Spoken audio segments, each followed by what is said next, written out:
9ನೇ ತರಗತಿಯ ಭೂಗೋಳಶಾಸ್ತ್ರದಲ್ಲಿ ಬರ್ತಕ್ಕಂಥ ಪ್ರಮುಖ ಪಾಠ ಕರ್ನಾಟಕದ ಕೈಗಾರಿಕೆಗಳು.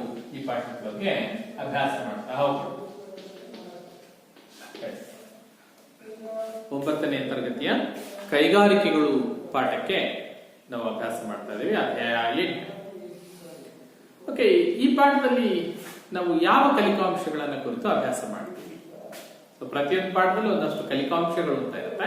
ಸೊ ಈ ಪಾಠದ ಕಲಿಕಾಂಶಗಳು ನೋಡ್ತಾ ಇದ್ದೀರಾ. ಸೊ ಈ ಅಧ್ಯಾಯದಲ್ಲಿ ಕೆಳಗಿನ ಅಂಶಗಳನ್ನ ನಾವು ತಿಳಿತೀವಿ.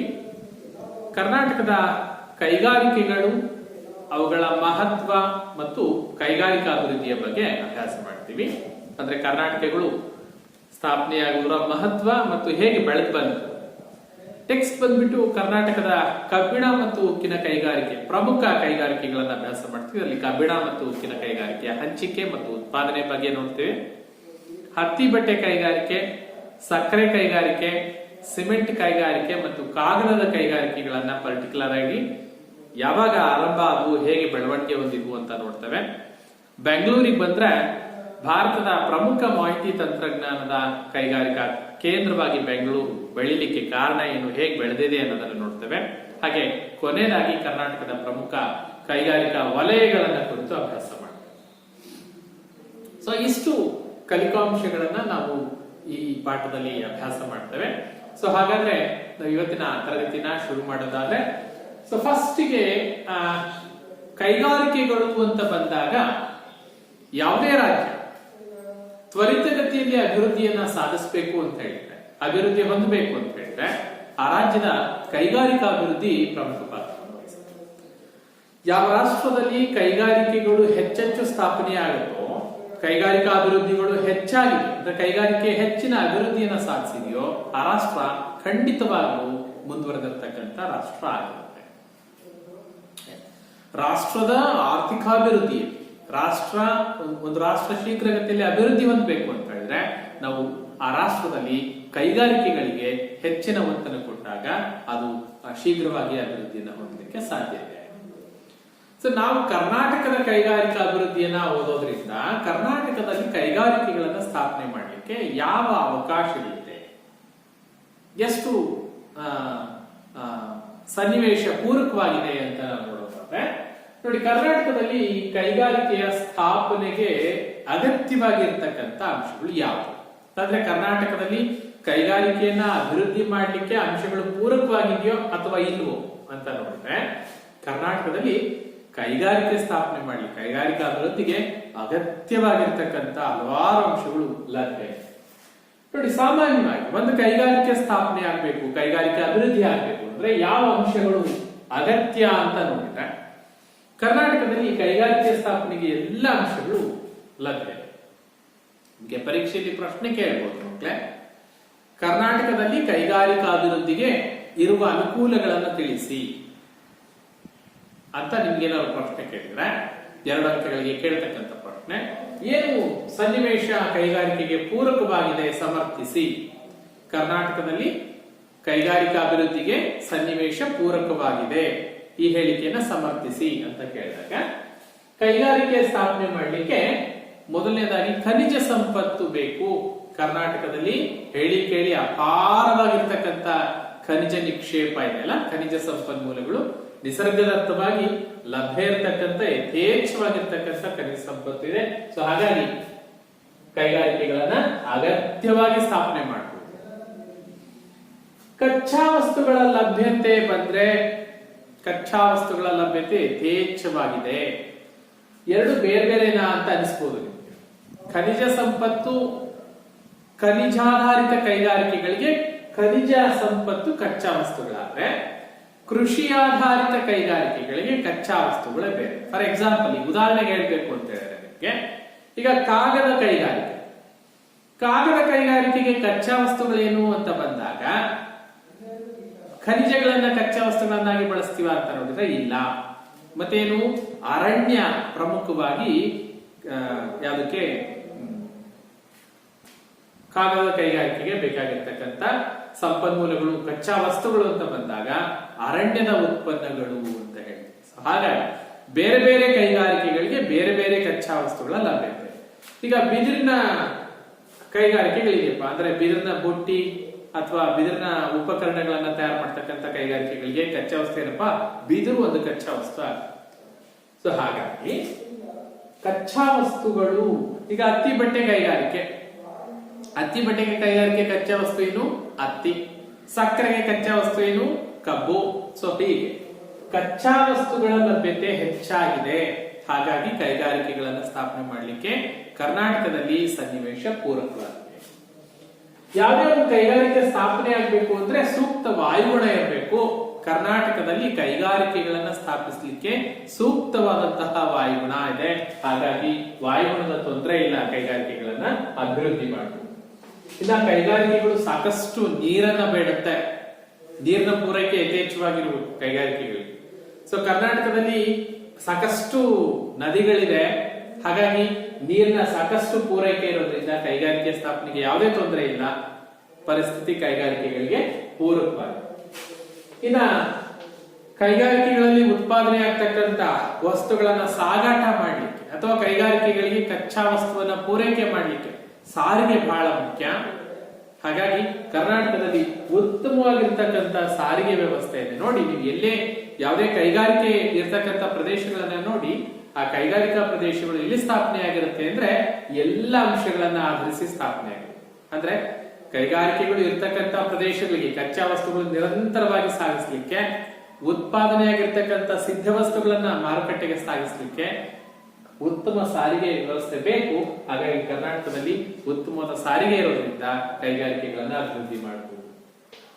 ಬಹಳ ಮುಖ್ಯವಾಗಿ ನುರಿತ ಕಾರ್ಮಿಕರ ಲಭ್ಯತೆ, ಕೈಗಾರಿಕೆಗಳಿಗೆ ಬೇಕಾಗಿರ್ತಕ್ಕಂಥ ನುರಿತ ಕಾರ್ಮಿಕರ ಲಭ್ಯತೆ ಕರ್ನಾಟಕದಲ್ಲಿ ಯಥೇಚ್ಛವಾಗಿದೆ. ಮಾನವ ಸಂಪನ್ಮೂಲ ಯಥೇಚ್ಛವಾಗಿದೆ, ನುರಿತ ಕಾರ್ಮಿಕರು ಸಾಕಷ್ಟು ಲಭ್ಯತೆ ಇರೋದ್ರಿಂದ ಕರ್ನಾಟಕದಲ್ಲಿ ಕೈಗಾರಿಕೆಗಳನ್ನ ಅಭಿವೃದ್ಧಿ ಮಾಡಬಹುದು. ಬಹಳ ಮುಖ್ಯವಾಗಿ ಯಾವುದೇ ಕೈಗಾರಿಕೆ ಸ್ಥಾಪನೆ ಆಗ್ಬೇಕು ಅಂದ್ರೆ ಮಾರ್ಕೆಟಿಂಗ್ ಫೀಲ್ಡ್ ಬಹಳ ಬೇಕು ಅಲ್ವಾ. ಉತ್ಪಾದನೆಯಾದ ಸರಕುಗಳು ಮಾರುಕಟ್ಟೆ ಆಗಿಲ್ಲ ಅಂದ್ರೆ ಸೇಲ್ ಆಗಿಲ್ಲ ಅಂತ ಹೇಳಿದ್ರೆ ಅವುಗಳನ್ನ ಮಾರಾಟ ಮಾಡ್ಲಿಕ್ಕೆ ಮಾರುಕಟ್ಟೆ ವ್ಯವಸ್ಥೆ ಇಲ್ಲ ಅಂತ ಹೇಳಿದ್ರೆ ಕೈಗಾರಿಕೆಗಳು ಅಭಿವೃದ್ಧಿ ಆಗುದಿಲ್ಲ. ಆದ್ರೆ ಕರ್ನಾಟಕದಲ್ಲಿ ವಿಶಾಲವಾದ ಮಾರುಕಟ್ಟೆ ಲಭ್ಯ ಇರೋದ್ರಿಂದ ಕೈಗಾರಿಕೆಗಳನ್ನ ಸ್ಥಾಪಿಸಲಿಕ್ಕೆ ಪೂರಕವಾಗಿದೆ. ಜೊತೆಗೆ ತಂತ್ರಜ್ಞಾನ, ಉನ್ನತ ತಂತ್ರಜ್ಞಾನಕ್ಕೆ ಕರ್ನಾಟಕದಲ್ಲಿ ಅವಕಾಶ ಇರೋದ್ರಿಂದ ಕರ್ನಾಟಕದಲ್ಲಿ ಕೈಗಾರಿಕೆಗಳನ್ನ ಸ್ಥಾಪನೆ ಮಾಡಲಿಕ್ಕೆ ಪರಿಸ್ಥಿತಿ ಪೂರಕವಾಗಿದೆ. ಸೊ 2 ಅಂಕದ ಪ್ರಶ್ನೆಗೆ ನಿಮ್ಮ ಉತ್ತರ ಕರ್ನಾಟಕದಲ್ಲಿ ಕೈಗಾರಿಕೆಗಳನ್ನ ಸ್ಥಾಪಿಸಲು ಪರಿಸ್ಥಿತಿ ಪೂರಕವಾಗಿದೆ.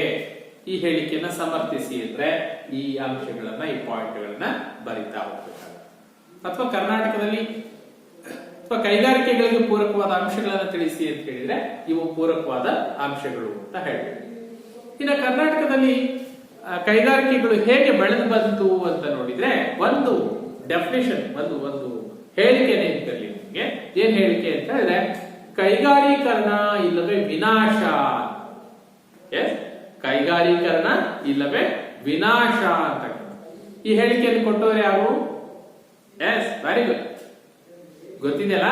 ಕರ್ನಾಟಕದಲ್ಲಿ ಕೈಗಾರಿಕೆ ಅಂತ ಬಂದ್ರೆ ಆ ಕೈಗಾರಿಕೆಗಳಿಗೆ ಬುನಾದಿ ಹಾಕಿದವರು ಯಾರು ಅಂದ್ರೆ ವಿಶ್ವೇಶ್ವರಯ್ಯ ಅಲ್ವಾ. ನೋಡಿ, ಕೈಗಾರೀಕರಣ ಇಲ್ಲವೇ ವಿನಾಶ. ಸರಿ, ವಿಶ್ವೇಶ್ವರಯ್ಯನವರು ಕೈಗಾರಿಕೆಗಳ ಸ್ಥಾಪನೆಯ ಹಿನ್ನೆಲೆಯಲ್ಲಿ ಬಹಳ ದೊಡ್ಡ ಕೊಡುಗೆಯನ್ನ ಕೊಟ್ಟಿರ್ತಕ್ಕಂಥದ್ದು ವಿಶ್ವೇಶ್ವರಯ್ಯ. ಅವ್ರ ಹೇಳಿಕೆ ಗೊತ್ತಾಗುತ್ತೆ, ಕೈಗಾರೀಕರಣ ಇಲ್ಲವೇ ವಿನಾಶ. ಸೊ ಹಾಗಾಗಿ ಕೈಗಾರಿಕೆ ಇರ್ತಕ್ಕಂಥ ಮಹತ್ವವನ್ನ ಅವರ ಹೇಳಿಕೆ ನಮಗೆ ತೋರ್ಪಡಿಸುತ್ತೆ. ಅದರ ಪ್ರಕಾರ 1902ರಲ್ಲಿ ಶಿವನ ಸಮುದ್ರದಲ್ಲಿ ಮೊಟ್ಟ ಮೊದಲ ಬಾರಿಗೆ ಜಲವಿದ್ಯುತ್ ಉತ್ಪಾದನಾ ಕೇಂದ್ರವನ್ನ ಆರಂಭಿಸ್ತಾರೆ ಅಲ್ವಾ.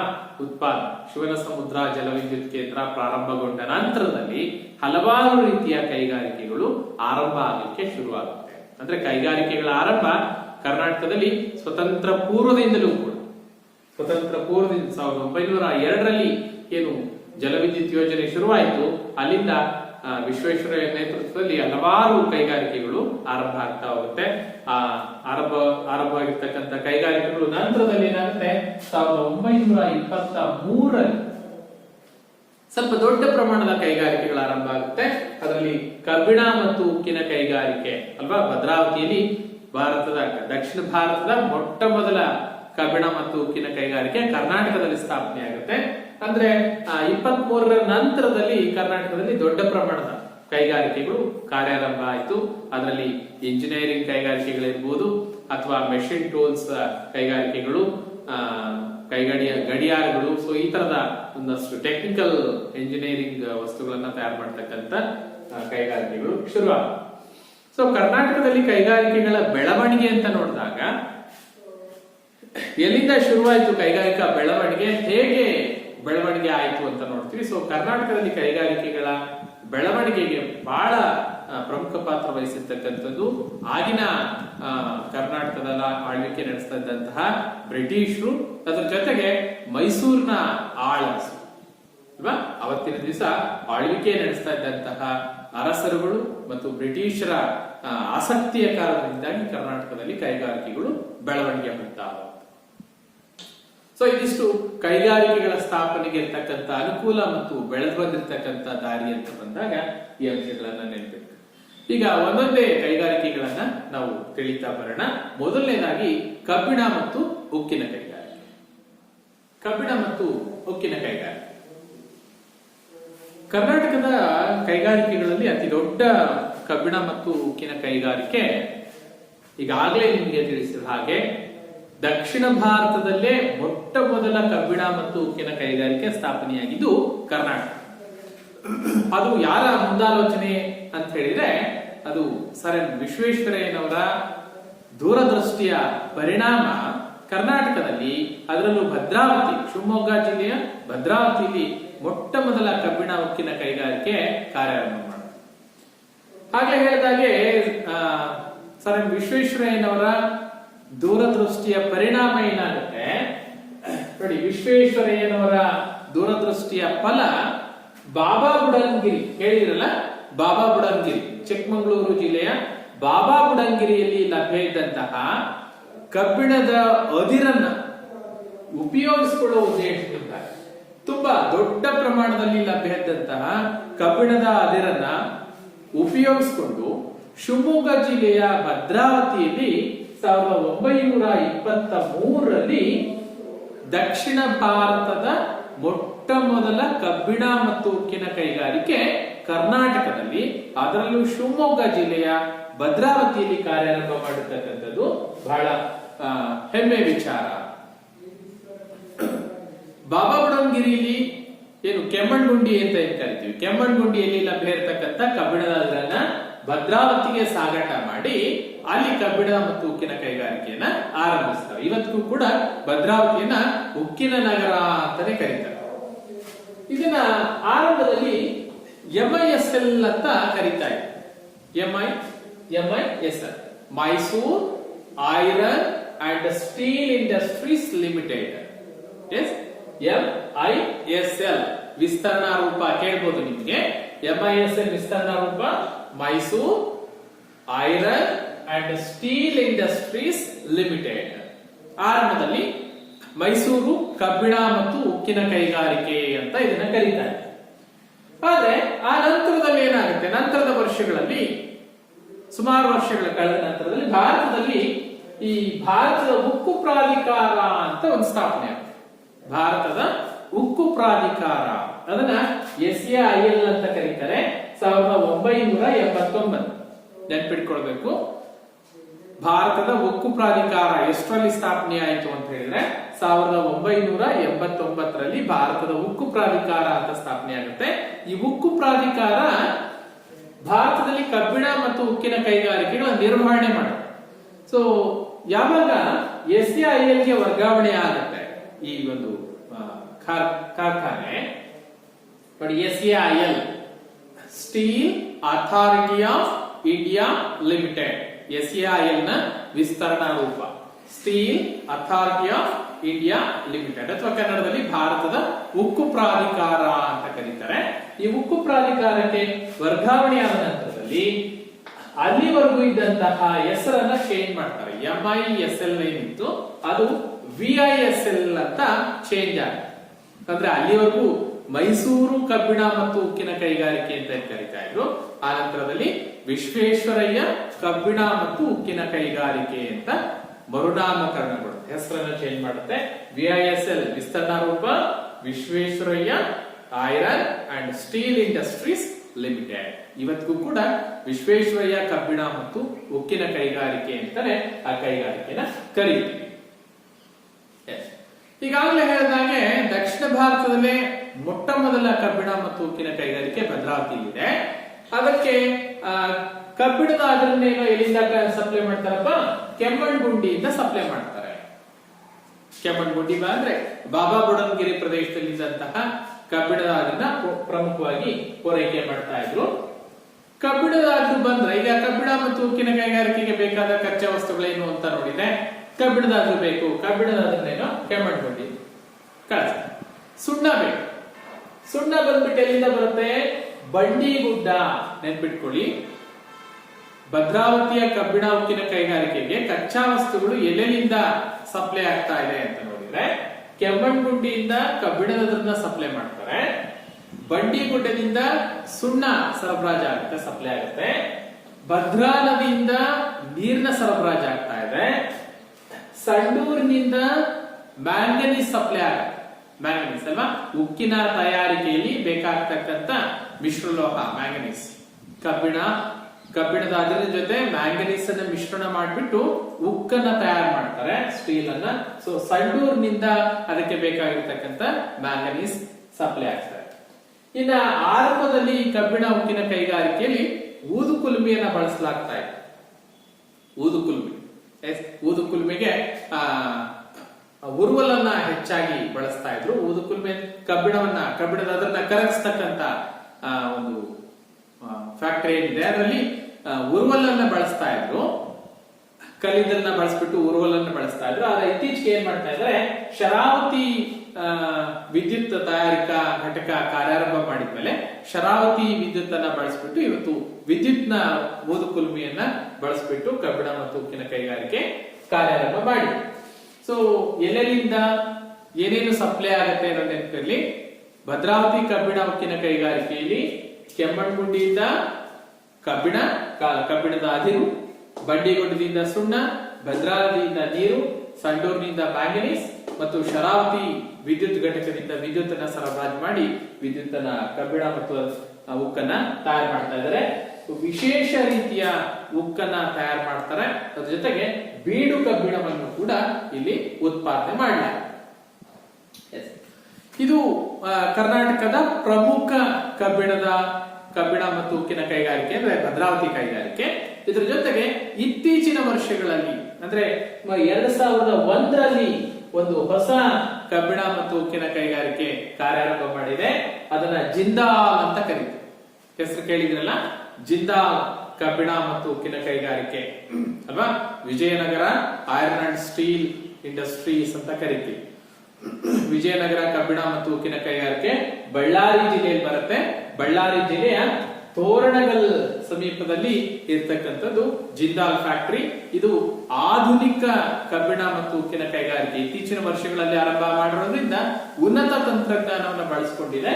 ಇದರಲ್ಲಿ ಕೋರೆಕ್ಸ್ ಅಂತಕ್ಕಂಥ ತಂತ್ರಜ್ಞಾನವನ್ನು ಬಳಸ್ತಾರೆ.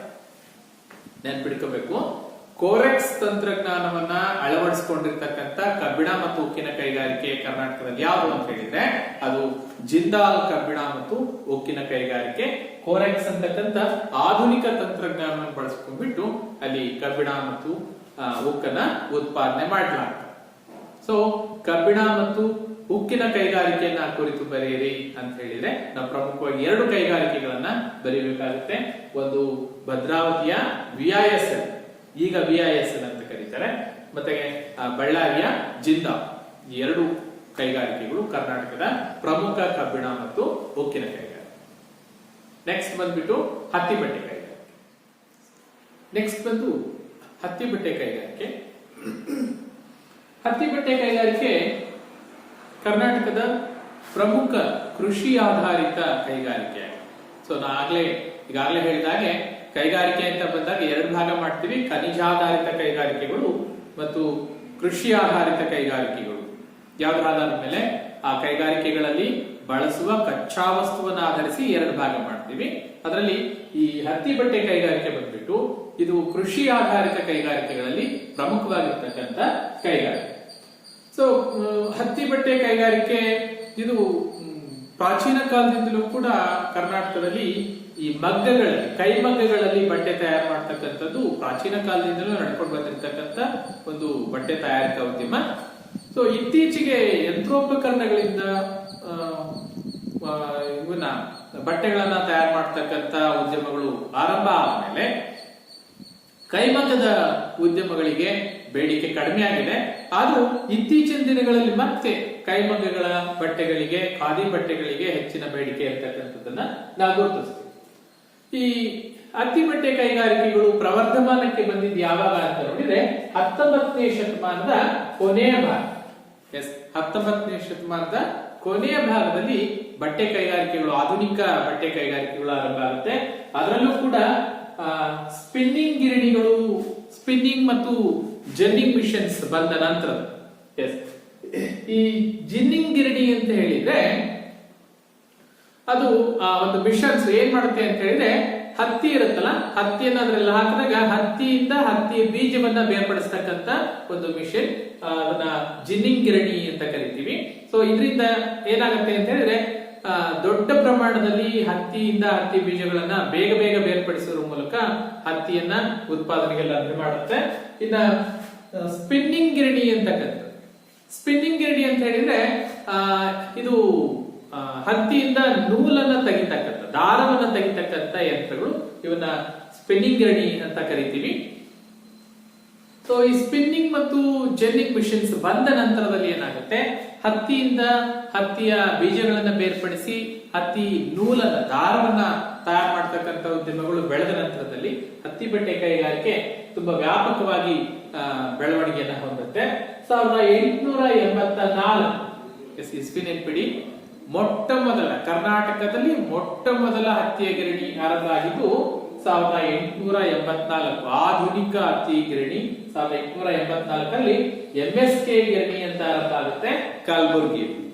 ನೆನಪಿರ್ಲಿ, ಕಬ್ಬಿಣ ಮತ್ತು ಉಕ್ಕಿನ ಕೈಗಾರಿಕೆ ಅಂತ ಬಂದಾಗ 1923ರಲ್ಲಿ ಕರ್ನಾಟಕದ ಶಿವಮೊಗ್ಗ ಜಿಲ್ಲೆಯ ಭದ್ರಾವತಿಯಲ್ಲಿ ಮೊದಲ ಕಬ್ಬಿಣ ಉಕ್ಕಿನ ಕೈಗಾರಿಕೆ ಆರಂಭ ಆದ್ರೆ, ಕರ್ನಾಟಕದಲ್ಲಿ ಮೊಟ್ಟ ಮೊದಲ ಆಧುನಿಕ ಹತ್ತಿ ಗಿರಣಿ ಆರಂಭ ಆಗಿದ್ದು 1884ರಲ್ಲಿ MSK ಗಿರಣಿ ಕಲಬುರಗಿಯಲ್ಲಿ ಆರಂಭ ಆಗಿರ್ತಕ್ಕಂಥದ್ದನ್ನ ನಾವು ಗುರುತಿಸ್ತೀವಿ. ಕಲಬುರಗಿಯಲ್ಲಿ ಕಾರ್ಯಾರಂಭ ಆದ ನಂತರದಲ್ಲಿ ಹುಬ್ಬಳ್ಳಿಯಲ್ಲಿ ಕೂಡ ಹತ್ತಿ ಬಟ್ಟೆ ಗಿರಣಿಗಳು ಪ್ರಮುಖವಾಗಿ ಕಾರ್ಯಾರಂಭ ಮಾಡುತ್ತೆ. ಆದ್ರೆ ದೊಡ್ಡ ಪ್ರಮಾಣದಲ್ಲಿ ಹತ್ತಿ ಬಟ್ಟೆ ಗಿರಣಿಗಳು ಕಾರ್ಯಾರಂಭ ಮಾಡಿದ್ದು 1900ರ ನಂತರ. 1900ರ ನಂತರದಲ್ಲಿ ಕರ್ನಾಟಕದಲ್ಲಿ ದೊಡ್ಡ ಪ್ರಮಾಣದ ಹತ್ತಿ ಬಟ್ಟೆ ಗಿರಣಿಗಳು ಬೆಳವಣಿಗೆಯನ್ನ ಹೊಂದಿವೆ. ಅದರಲ್ಲಿ ಕರ್ನಾಟಕದಲ್ಲಿ ಆ ತರದ ದೊಡ್ಡ ಹತ್ತಿ ಗಿರಣಿಗಳು ಯಾವ್ಯಾವು ಅಂತ ನೋಡಿದ್ರೆ ಕೆಲವನ್ನ ಹೆಸರಿಸಬಹುದು. ನೋಡಿ, ಬಿನ್ನಿ ಮಿಲ್ಸ್ ಅಂತ, ಇವತ್ತಿಗೂ ಕೂಡ ಬೆಂಗಳೂರಿಗೆ ಹೋದ್ರೆ ಬಿನ್ನಿ ಮಿಲ್ ರೋಡ್ ಅಂತಾನೆ ಇದೆ ಅಲ್ವಾ, ನೀವು ಬೆಂಗಳೂರಲ್ಲಿ ಗಮನಿಸಬಹುದು. ಬೆಂಗಳೂರಲ್ಲಿ ಪ್ರಮುಖವಾಗಿ 2 ಹತ್ತಿ ಬಟ್ಟೆಯ ದೊಡ್ಡ ಪ್ರಮಾಣದ ಗಿರಣಿಗಳು ಕಂಡು ಬರ್ತಾ ಇದೆ. ಒಂದು ಬಿನ್ನಿ ಮಿಲ್ಸ್ ಅಂತಕ್ಕಂಥ ಒಂದು ಹತ್ತಿ ಬಟ್ಟೆ ಗಿರಣಿ, ಮಿನರ್ವಾ ಮಿಲ್ ಅಂತಕ್ಕಂಥ ಒಂದು ಹತ್ತಿ ಬಟ್ಟೆ ಗಿರಣಿ, ಇದು ಕೂಡ ಬೆಂಗಳೂರಲ್ಲಿ ಕಂಡು ಬರ್ತಕ್ಕಂಥದ್ದು ಇದೆರಡು. ಇನ್ನ KR ಮಿಲ್ ಅಂತಕ್ಕಂಥದ್ದು, ಇದು ಮೈಸೂರಿನ ಪ್ರಮುಖವಾಗಿರ್ತಕ್ಕಂಥ ಹತ್ತಿ ಬಟ್ಟೆ ಗಿರಣಿ, KR ಮಿಲ್ ಅಂತಕ್ಕಂಥ. ಇನ್ನೊಂದು ನೋಡಿ, ಕಾಟನ್ ಮಿಲ್ ಅಂತ ಇದೆ. ಕಾಟನ್ ಮಿಲ್ ಕಂಡು ಬರ್ತಕ್ಕಂಥದ್ದು ದಾವಣಗೆರೆ. ದಾವಣಗೆರೆ ಅಂತ ಬಂದಾಗ ಒಂದ್ ವಿಚಾರ ನೆನ್ಪಿಟ್ಕೊಳ್ಳಿ, ಇಡೀ ಕರ್ನಾಟಕದಲ್ಲಿ ಒಂದು ಹಂತದಲ್ಲಿ ಹತ್ತಿ ಬಟ್ಟೆ ಗಿರಣಿಗೆ ತುಂಬಾ ಹೆಸರುವಾಸಿಯಾಗಿದ್ದಂಥದ್ದು ದಾವಣಗೆರೆ. ಇವತ್ತಿಗೂ ಕೂಡ ದಾವಣಗೆರೆಯಲ್ಲಿ ಹೋದ್ರೆ DCM ಅಂತ ಒಂದು ಸ್ಟಾಪ್ ಇದೆ, ದಾವಣಗೆರೆ ಕಾಟನ್ ಮಿಲ್ ಅಂತಕ್ಕಂಥದ್ದು. ರೈಟ್, ಎಷ್ಟರ ಮಟ್ಟಿಗೆ ಜನಪ್ರಿಯವಾಗಿತ್ತು ಅಂತ ಹೇಳಿದ್ರೆ ನೋಡಿ, ದಾವಣಗೆರೆನ ಕರ್ನಾಟಕದ ಮ್ಯಾಂಚೆಸ್ಟರ್ ಅಂತ ಕರೀತೀವಿ. ಕರ್ನಾಟಕದ ಮ್ಯಾಂಚೆಸ್ಟರ್ ದಾವಣಗೆರೆ. ಮ್ಯಾಂಚೆಸ್ಟರ್ ಮೂಲತಃ ಹತ್ತಿ ಬಟ್ಟೆ ಉತ್ಪಾದನೆ ಮಾಡ್ತಕ್ಕಂಥ ಪ್ರಮುಖ ಸ್ಥಳ ಮ್ಯಾಂಚೆಸ್ಟರ್. ಆ ಮ್ಯಾಂಚೆಸ್ಟರ್ ಅನ್ನ ಭಾರತದಲ್ಲಿ ಕಂಪೇರ್ ಮಾಡೋದಾದ್ರೆ, ಭಾರತದ ಮ್ಯಾಂಚೆಸ್ಟರ್ ಅಂತ ಹೇಳಿ ಮುಂಬೈನ ಕರೀತಾರೆ, ಕಾಟನ್ ಪೊಲೀಸ್ ಅಂತ ಕೂಡ ಕರೀತಾರೆ. ಭಾರತದ ಮ್ಯಾಂಚೆಸ್ಟರ್ ಮುಂಬೈ, ಕರ್ನಾಟಕದ ಮ್ಯಾಂಚೆಸ್ಟರ್ ದಾವಣಗೆರೆ.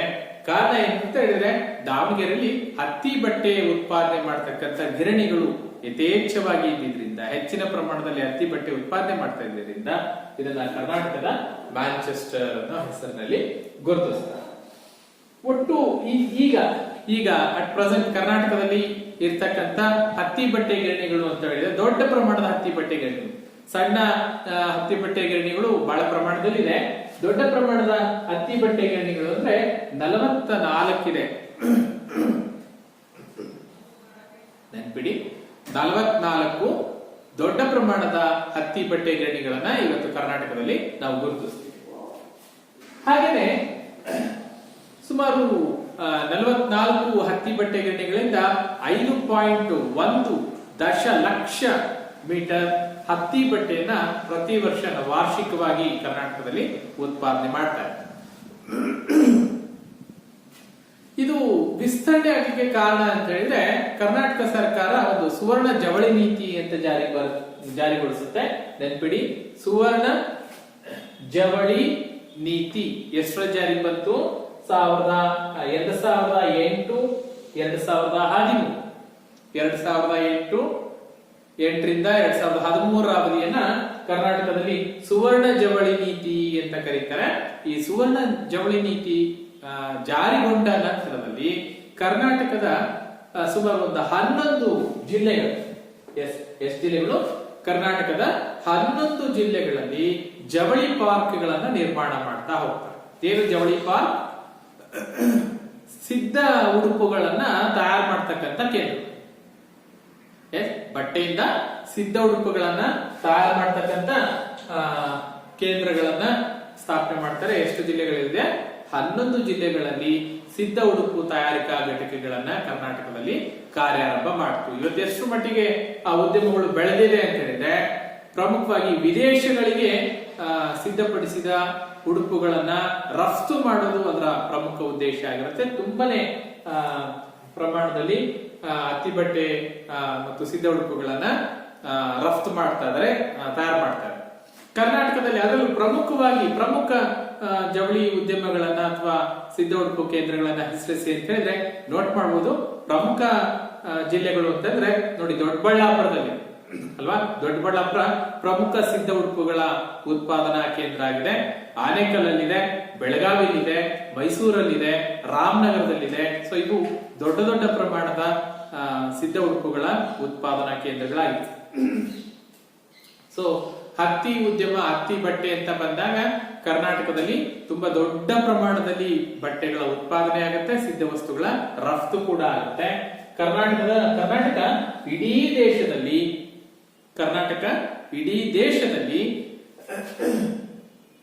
ಹತ್ತಿ ಬಟ್ಟೆಯ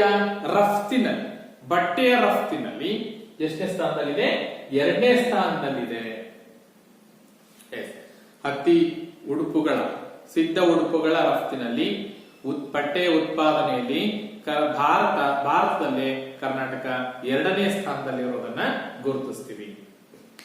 ಆದ್ರೆ ಇಷ್ಟು ಪ್ರಮಾಣದಲ್ಲಿ ಬೆಳವಣಿಗೆ ಆಗಿರ್ತಕ್ಕಂಥ ಹತ್ತಿ ಬಟ್ಟೆ ಉದ್ಯಮ ಇತ್ತೀಚೆಗೆ ಕೆಲವು ಕಾರಣಗಳಿಂದಾಗಿ ಪ್ರಾಮುಖ್ಯತೆಯನ್ನ ಕಳ್ಕೊಳ್ತಾ ಇದೆ.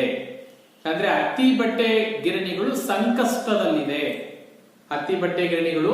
ಸಂಕಷ್ಟದಲ್ಲಿದೆ, ಮುಚ್ಚಲ್ಪಡ್ತಾ ಇದೆ. ಅದಕ್ಕೆ ಕಾರಣ ಏನು ಅಂತ ಕೇಳ್ಬೋದು. 2 ಮಾರ್ಕ್ಸ್ ಕ್ವೆಶ್ಚನ್ ಕೇಳ್ಬೋದು. ಇತ್ತೀಚೆಗೆ ಕೆಲವೊಂದು ಹತ್ತಿ ಬಟ್ಟೆ ಗಿರಣಿಗಳು ಮುಚ್ಚಲ್ಪಡ್ತಾ ಇದೆ, ಸಂಕಷ್ಟದಲ್ಲಿದೆ, ಅದಕ್ಕೆ ಕಾರಣ ಏನು? ಹಲವಾರು ಕಾರಣಗಳಿವೆ ನೋಡಿ. ಹತ್ತಿ ಬಟ್ಟೆ ಗಿರಣಿಗಳು ಮುಚ್ಚಲಿಕ್ಕೆ ಕಾರಣ ಪ್ರಮುಖವಾಗಿ ಹತ್ತಿ ಬಟ್ಟೆ ಗಿರಣಿಗೆ ಬೇಕಾಗಿರ್ತಕ್ಕಂಥ ಕಚ್ಚಾ ವಸ್ತು ಹತ್ತಿ ಅಲ್ವಾ? ಕಚ್ಚಾ ಹತ್ತಿಯ ಲಭ್ಯತೆ ಕಡಿಮೆ ಆಗಿರ್ತಕ್ಕಂಥ, ಕಚ್ಚಾ ಹತ್ತಿಯ ಲಭ್ಯತೆ ಕಡಿಮೆ ಆಗಿರ್ತಕ್ಕಂಥದ್ದು ಒಂದು ಕಾರಣ. ಎರಡನೇದು ಅಂತ ಹೇಳಿದ್ರೆ ಯಂತ್ರಗಳು ಹಳೇದಾಗಿದೆ, ಸವಕಳಿಯಾಗಿರ್ತಕ್ಕಂಥ ಯಂತ್ರೋಪಕರಣಗಳು ಹಳೇದಾದ ಕಾರಣದಿಂದಾಗಿ ಹತ್ತಿ ಬಟ್ಟೆಯ ಗಿರಣಿಗಳು ಕೆಲವೊಂದು ಮುಚ್ಚಲ್ಪಡ್ತಾ ಇದೆ. ಮೂರನೇದು ವಿದ್ಯುತ್ ಶಕ್ತಿಯ ಕೊರತೆ ಇದೆ. ಸಾಕಷ್ಟು ಪ್ರಮಾಣದಲ್ಲಿ ವಿದ್ಯುತ್ ಶಕ್ತಿ ಪೂರೈಕೆ ಆಗ್ತಾ ಇಲ್ಲ. ಸೊ ವಿದ್ಯುತ್ ಶಕ್ತಿಯ ಕೊರತೆಯಿಂದ ಮುಚ್ಚಲ್ಪಡ್ತಾ ಇದೆ. ಹಾಗೇನೆ ಮತ್ತೊಂದಷ್ಟು ಪ್ರಮುಖ ಕಾರಣ ಅಂತ ಹೇಳಿದ್ರೆ ಹೆಚ್ಚಾಗ್ತಾ ಇರ್ತಕ್ಕಂಥ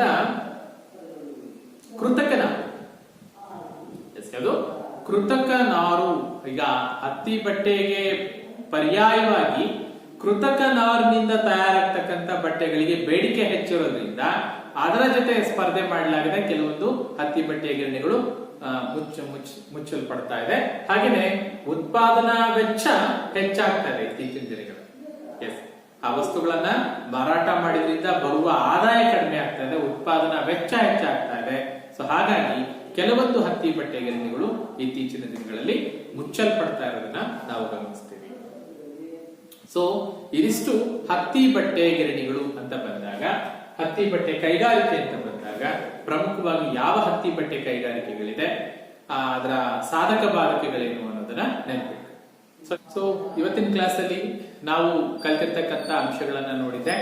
ಕರ್ನಾಟಕದಲ್ಲಿ ಒಟ್ಟಾರೆ ಕೈಗಾರಿಕೆಗಳ ಬೆಳವಣಿಗೆಗೆ ಅಗತ್ಯವಾಗಿರ್ತಕ್ಕಂಥ ಅಂಶಗಳು, ಸನ್ನಿವೇಶಗಳು ಏನಿದೆ ಅನ್ನೋದನ್ನ ಅಭ್ಯಾಸ ಮಾಡಿದ್ವಿ. ಹಾಗೆ ಕರ್ನಾಟಕದಲ್ಲಿ ಕಬ್ಬಿಣ ಮತ್ತು ಉಕ್ಕಿನ ಕೈಗಾರಿಕೆ ಹೇಗೆ ಬೆಳೆದು ಬಂತು, ಉಕ್ಕಿನ ಕೈಗಾರಿಕೆಯ ಬಗ್ಗೆ ಅಭ್ಯಾಸ ಮಾಡಿದ್ವಿ. ಜೊತೆಗೆ ಹತ್ತಿ ಬಟ್ಟೆ ಕೈಗಾರಿಕೆಯ ಬೆಳವಣಿಗೆ ಹೇಗಾಯ್ತು, ಯಾವ ಪ್ರಮುಖ ಹತ್ತಿ ಬಟ್ಟೆ ಕೈಗಾರಿಕೆಗಳಿದೆ ಅನ್ನೋದನ್ನ ಅಭ್ಯಾಸ ಮಾಡಿದ್ವಿ. ಸೊ ಪ್ರಮುಖವಾಗಿ ಒಂದೆರಡು ಹೋಮ್ವರ್ಕ್ ಗಳನ್ನ ನಾವು ನೋಟ್ ಮಾಡೋದಾದ್ರೆ, ಸೊ ಗೃಹಪಾಠ. ಫಸ್ಟ್ ಕ್ವಶನ್, ಕರ್ನಾಟಕದಲ್ಲಿ ಹತ್ತಿ ಬಟ್ಟೆ ಕೈಗಾರಿಕೆ ಕರ್ನಾಟಕದಲ್ಲಿ ಕೈಗಾರಿಕಾ ಬೆಳವಣಿಗೆಗೆ ಸನ್ನಿವೇಶ ಪೂರಕವಾಗಿದೆ, ಈ ಹೇಳಿಕೆಯನ್ನ ಸಮರ್ಥಿಸಿ. ಅಥವಾ ಅದೇ ಪ್ರಶ್ನೆನ ಮತ್ತೊಂದು ತರ ಕೇಳ್ಬೋದು, ಕೈಗಾರಿಕೆಗಳಿಗೆ ಪೂರಕವಾದ ಸನ್ನಿವೇಶಗಳನ್ನ ಬರೆಯಿರಿ. ಎರಡನೇ, ಕರ್ನಾಟಕದಲ್ಲಿ ಕೈಗಾರಿಕೆಗಳ ಬೆಳವಣಿಗೆಯನ್ನು ಕುರಿತು ಬರೆಯಿರಿ. ಕರ್ನಾಟಕದಲ್ಲಿ ಕೈಗಾರಿಕೆಗಳ ಬೆಳವಣಿಗೆಯನ್ನು ಕುರಿತು ಬರೆಯಿರಿ. 3, ಕರ್ನಾಟಕದಲ್ಲಿ ಕಬ್ಬಿಣ ಮತ್ತು ಉಕ್ಕಿನ ಕೈಗಾರಿಕೆಯನ್ನು ಕುರಿತು ಬರೆಯಿರಿ. ಕಬ್ಬಿಣ ಮತ್ತು ಉಕ್ಕಿನ ಕೈಗಾರಿಕೆಯನ್ನು ಕುರಿತು ಬರೆಯಿರಿ. ನೆಕ್ಸ್ಟ್ 4, ಇತ್ತೀಚೆಗೆ ಕೆಲವು ಹತ್ತಿ ಬಟ್ಟೆ ಕೈಗಾರಿಕೆಗಳು ಮುಚ್ಚಲ್ಪಡುತ್ತಿವೆ, ಕಾರಣ ತಿಳಿಸಿ. ಹತ್ತಿ ಬಟ್ಟೆ ಗಿರಣಿಗಳು ಮುಚ್ಚಲ್ಪಡುತ್ತಿವೆ, ಕಾರಣ ತಿಳಿಸಿ. ನೆಕ್ಸ್ಟ್ ಕ್ವಶನ್, ದಾವಣಗೆರೆಯನ್ನ ಕರ್ನಾಟಕದ ಕಾಟನೋಪೊಲಿಸ್ ಅಥವಾ ಕರ್ನಾಟಕದ ಮ್ಯಾಂಚೆಸ್ಟರ್ ಅಂತ ಕರೆಯಲು ಕಾರಣ. ರೈಟ್. ಈ ಪ್ರಮುಖ ಪ್ರಶ್ನೆಗಳಿಗೆ ಉತ್ತರ ಬರೆಯಿರಿ. ಮುಂದಿನ ತರಗತಿಯಲ್ಲಿ ಮತ್ತೊಂದಷ್ಟು ವಿಚಾರಗಳನ್ನ, ಕೈಗಾರಿಕೆಗಳ ಮುಂದುವರೆದ ಭಾಗವನ್ನ ಅಭ್ಯಾಸ